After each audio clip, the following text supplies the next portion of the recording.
Good evening. Thank you for joining us. I'm Scott Hennessy.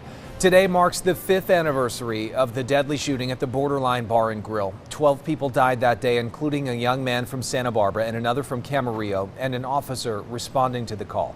News Channel's Tracy Lair has more from today's remembrance in Thousand Oaks.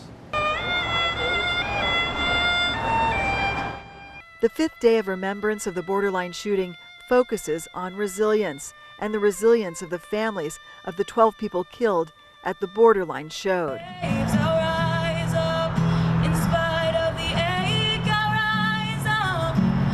The youngest victim, Marky Meza Jr., was born in Santa Barbara and grew up in Carpinteria. There isn't a day that goes by that we don't have a remembrance. Oh, that's a Marky joke, or your brother is doing that to you. So it's, just remember a smile.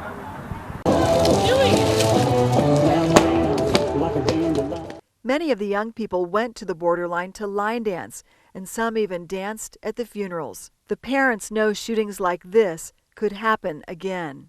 It does happen all the time, so and every time it does, we all get a little bit stronger, and we get a little bit more of a community that we don't want, but we get. So keep your head up, stay strong. And there's Sergeant Ron Heelis, who was fatally struck by another officer's bullet before the gunman, a former Marine, took his own life.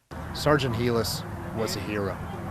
He gave his life in sacrifice of others. The Healing Garden pond has ducks and a dozen turtles representing the victims. Parents have set up scholarships and foundations in their memory. We have chosen to put our grief into doing something to help other people, which is our challenge for others. And they were grateful to see some of the more than 240 survivors at the remembrance. Relatives of the Borderline 12 say this Healing Garden will always be a place for them to remember, reflect, and renew. In Thousand Oaks, I'm News Channel reporter Tracy Lair.